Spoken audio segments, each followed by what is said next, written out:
Hi students, வணக்கம்.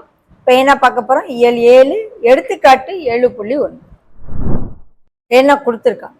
ஒரு கனசெவ்வகத்தின் நீளம், அகலம் மற்றும் உயரம் முறையே நீளம் 120 மில்லிமீட்டர், அகலம் 10 சென்டிமீட்டர். அளவுகள் பாருங்க, வித்தியாசப்படுது அலகுகள். உயரம் 8 சென்டிமீட்டர். ஸோ இது 2 சென்டிமீட்டர்ல இருக்கு, இது மட்டும் மில்லிமீட்டர்ல இருக்கு. அதை நம்ம கன்வெர்ட் பண்ணிடணும்.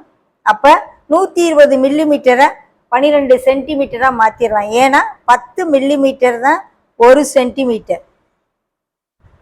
அப்ப 120 millimetre equal to 120/10 12 centimetre. Okay, அப்ப நீளம் 12 சென்டிமீட்டர். இதே அளவுகள் கொண்ட 10 கனசெவ்வகங்களின் கன அளவை காண்க. பாப்போமா? அப்ப கனசெவ்வகத்தின் ஒரு கனசெவ்வகத்தின் கன அளவு ஃபார்முலா என்ன? L × B × H. L என்ன? 12, B என்ன? 10, H என்ன? 8. 1296 960 சென்டிமீட்டர் கியூப்.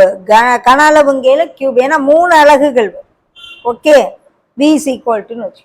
இதே போல எத்தனை கனசெவ்வகம்? 10 கனசெவ்வகத்தின் கன அளவு.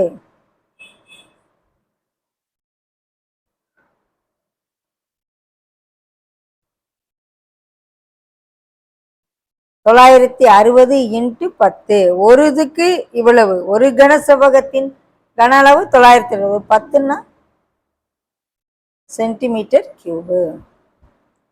ஓகே, 10 கனசெவ்வகத்தின் கன அளவு 9600 சென்டிமீட்டர் கியூப்.